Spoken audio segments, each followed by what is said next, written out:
Hello and welcome to this video. My name's David Thorn and you are watching David's Videos. So for the past 11 years I've devoted my life to software, programming, internet. YouTube played a big role in my life over the past 11 years because I've always had my channel, I've always had interaction with people, I've always had comments to answer, I've always uploaded new videos and so on. Now YouTube hasn't been the thing that's brought me my money. My money came from my experience that I learned from enhancing my knowledge about software. YouTube increased over time as well, obviously. More people saw that I had experience in software development and so on. More people listened to what I had to say. Now, I didn't put as much effort in as what I should have done in the past. I should have put so much more effort into my YouTube channel like 5, 6, 7 years ago when it was at its peak. The one thing I didn't have in me was belief. I knew that my YouTube channel was working properly, but I never believed in myself that I could take it to the sky. I had more belief in myself that I could become a very successful software developer,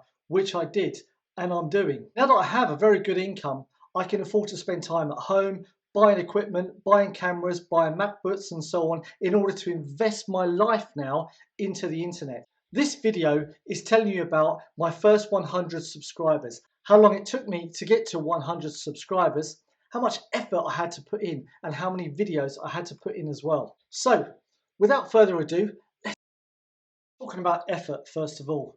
I need to have an idea. My first ideas were HTML. Why did I pick HTML? I picked it because that's what I was learning at the time. I wanted to make videos where I could be able to look at them and research them later and be able to teach myself programming. If I forgot something, I always had something I could reference in order to quickly learn it once again. Obviously, not going to university, not studying programming and so on. I always had to have my own reference material for myself in the event that I got distracted by programming, had to have to do something else because of financial reasons. As you know, in order to learn something, you have to have money and you have to go to work. And I have a child that I have to pay for and I have all the other stuff that I have to pay for. So it's not always easy to do two things at the same time, work and also learning and then creating a YouTube channel. In the beginning, I was doing exactly that. In the beginning, I worked in a call center for the Microsoft Partner Network, where I was a help desk and escalation team. And at night time, I then did learning, I did programming, and I then created videos about the stuff that I'd learned. I then uploaded it to the internet and went to bed at like 1 o'clock in the morning, ready to go back to work once again. Obviously, these videos that I did in the beginning, like I said, weren't there for views. I didn't expect to get any views because I spent a lot of time practicing the videos. And I can tell you one thing, I did not do the video once and then upload. I did the same video about 10 times until I got it perfect. At that one time, I didn't have a good enough computer for video editing. Meant that I really had to be perfect in my first videos. Today I have a top of the range MacBook Pro i9, so editing videos is not a problem. But when you don't have these things, you really have to think about the content and the words that you're going to say with inside of the videos. At that time I also didn't have a very good microphone, I didn't have a very good headset. The actual quality of the videos wasn't as great as what we have today with HD cameras. And as you can see from YouTube analytics here, I had 35,829 views from 5th of September 2009 all the way through to the 5th of September 2010. The top video was a CSS tutorial about navigation bar, which is still successful today, and that had 6,145 views. That takes up 17.2% of all of the views that I had within inside of that 1 year. Now, YouTube analytics wasn't as good then as what it is today. For that reason, you don't see any other data on the table, but you can still see that it wasn't that bad. Within the first year, 6,000 views on one video, 2,300, 2,300, and so on. I've now changed the analytics to be from the 5th of September 2009 to the 5th of March 2010. So this is the first 6 months of my YouTube channel. There you can see once again, the highest video is exactly the same thing with 1,594 views. In total, over that 6 months, I had 8,816 views. The positive note to take away from this is that within the first 6 months, I had 61 subscribers. Now, 61 subscribers is an audience. Every single time you upload a new video, you at least know 61 people are going to get notified of your video.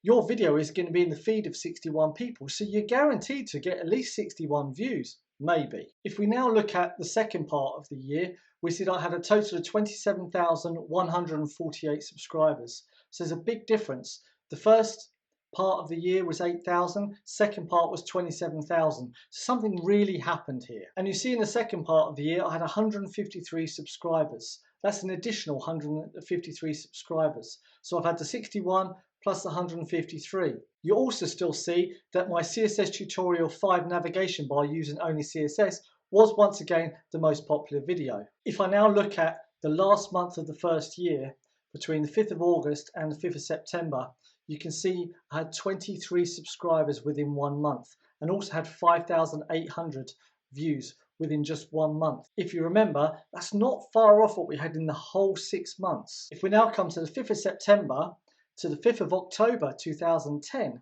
so this is now the 13th month that I've been on YouTube. You can see in that 1 month I got 44 subscribers. I managed to double the amount of subscribers just over 1 month. And there I've got 7,941 views in 1 month. The first 6 months got around about 8,000 if I remember correctly. And now I'm doing it in 1 month. And to now look at the 5th of October to the 5th of November 2010, you now see I've had 61 subscribers. Previously I had 44. So I've nearly increased again, 20 subscribers per month. And now I've got 10,400 views. So it's really growing quite dramatically now. I think the point to note here is that in the beginning, once you've got a whole bunch of niche videos, the key word is niche here, is that you need to find a special bunch of videos and stay with that subject.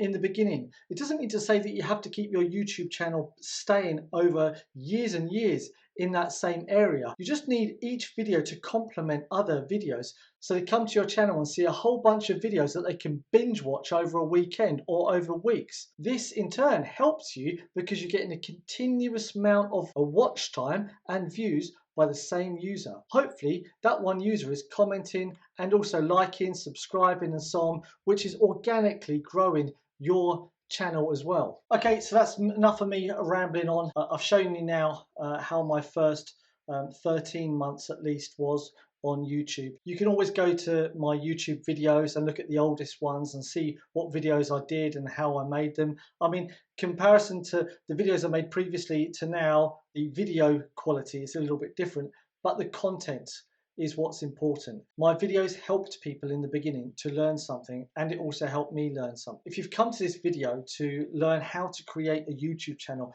or to get advice about how you could create a YouTube channel, then please take away the information that I used in the beginning. You know, in the middle and later, I obviously found a job and stuff that paid highly, where I didn't have to rely upon YouTube anymore. What I'm trying to say is that now that I have got this stable job and lots of money, I can invest my time on YouTube once again to grow it as a company. Lastly, I just want to thank you very much for watching. If you watch all the way to the end, then you're fantastic. I hope you got something out of this video. Don't forget to like, subscribe, tap that bell icon so you get notified when I next upload a video. Otherwise, if you do have any feedback, write it in the comments below. Whether it's positive or negative, I'm always interested to hear feedback from all of the people watching my videos. That's it. Once again, I thank you very much for watching. My name's David Thorn. You've been watching David's videos. Stay safe and bye-bye.